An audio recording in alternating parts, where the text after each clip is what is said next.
Hello everyone. तो कैसे हैं आप सभी लोग। फिर आ गया मैं एक न्यू वीडियो के साथ। तो आज एक्सप्लेन करेंगे मार्शल पीक सीजन 1 एपिसोड 2 को।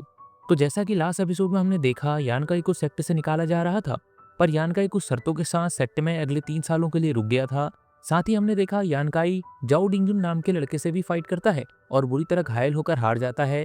साथ ही एक लड़की उस पर छुपकर नजर रख रही थी, जो हर बार उसे घायल होने पर मेडिसिन देकर चले जाती है। और लास्ट में यानकाई उसी हालत में अपने घर की तरफ चला गया था। तो अब एपिसोड 2 की शुरुआत में हम यानकाई को देखते हैं, जो अब अपने घर वापस आ जाता है। यानकाई अपने घर में आने के साथ उस लड़की के दिए हुए मेडिसिन को पानी में मिलाता है और अपने घावों पर लगाते हुए वहीं लेट जाता है। इसी तरह थोड़ा समय निकल गया था, पर तभी यानकाई का थोड़ा सा ब्लड उस पत्थर पर जा गिरता है जिस पर वो सर रखकर आराम कर रहा था, जिसकी वजह से वो पत्थर ग्लो करने लगता है। यानकाई को इसका कोई आइडिया नहीं था और वो आराम करने लगता है, पर थोड़ी देर बाद यानकाई की जोर से आंख खुलती है और वो देखता है जिस पत्थर पर वो सर रखकर आराम कर रहा था वो ग्लो करते हुए हवा में उड़ रहा है और वो एक अलग ही दुनिया में आ गया है, जो शायद उसी पत्थर के अंदर का कोई सीक्रेट प्लेस है। यानकाई जैसे ही उस पत्थर को छूता है तो उस पत्थर पर लिखा था प्राउड गोल्डन बॉडी, जिसकी वजह से यानकाई को समझ में आता है ये कोई पत्थर नहीं, असल में एक एंशिएंट बुक है जिसे इस स्टोन के अंदर कैद किया गया है। इसी से हमें पता चलता है यानकाई ये सब अपने सबकॉन्शियस माइंड के अंदर देख रहा है। ये कोई सीक्रेट प्लेस नहीं है, बस उसका सबकॉन्शियस माइंड है। इधर यानकाई अपने सबकॉन्शियस माइंड में उस पत्थर का पीछा करते हुए एक क्लिफ के किनारे पर आ गया था। तभी अचानक वहां जाओ डिंगजुन आ जाता है, जो उसे मारते हुए नीचे गिरा देता है, पर यानकाई किसी तरह बच जाता है।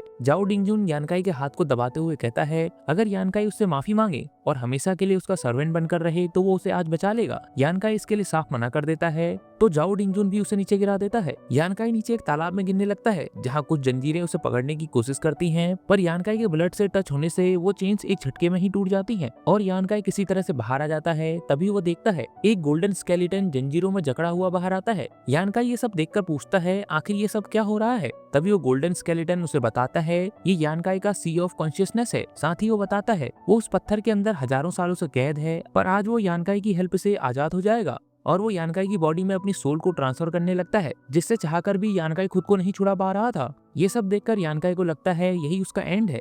तभी यानकाई के सामने उसकी मदर की सोल फॉर्म वहां आती है और उसे हार न मानने को कहती है, क्योंकि यानकाई ने पिछले कुछ सालों में लिंगसाओ पवेलियन के अंदर हजारों मुसीबतों का सामना किया है और अगर आज उसने हार मान ली तो उसकी सारी मेहनत पर पानी फिर जाएगा।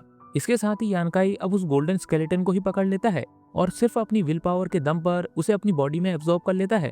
इधर रियल वर्ल्ड में यानकाई की आंख खुलती है और वो देखता है वो अभी भी जिंदा है। उसे लगता है ये सब एक बुरा सपना था, पर तभी वो नोटिस करता है उसके सारे घाव हील हो गए हैं और वो पत्थर भी उसके बेड से गायब है। यानकाई सोचता है क्या वो सपना सच था, क्योंकि उसकी कल्टीवेशन अब कई लेवल तक आगे बढ़ गई है। तभी वो बुक जो उस पत्थर में छिपी थी वो यानकाई के हाथ पर आ जाती है। तभी यानकाई को याद आता है उसने कहीं पढ़ा था इस लिंगसाओ पवेलियन के अंदर एक सीक्रेट ट्रेजर भी छिपा हुआ है, जिसे सोल सप्रेसिंग स्टोन कहते हैं, जो यूजर के हिसाब से किसी भी चीज को अपने अंदर स्टोर कर सकता है और कहीं पर भी किसी भी स्पेस चैनल को खोल सकता है। ये जानने के साथ ही यानकाई अपने घर के दरवाजे और खिड़कियों को बंद कर देता है ताकि इसके बारे में किसी को भी पता न चले। अब यानकाई उस बुक के सभी पार्ट्स को अलग अलग करता है, जिसमें से एक टेक्निक का नाम प्राउड गोल्डन बॉडी था, जो इस बुक का फर्स्ट चैप्टर भी था।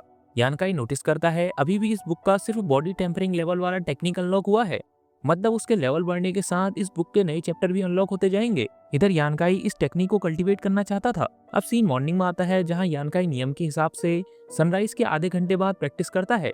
इतनी प्रैक्टिस करने की वजह से अब उसकी पावर भी काफी ज्यादा बढ़ जाती है। तभी यानकाई को याद आता है सेक्ट में जाने का समय हो गया है और यानकाई जिस सेक्ट में अभी पढ़ाई कर रहा है उस सेक्ट का नाम लिंगसाओ पवेलियन है।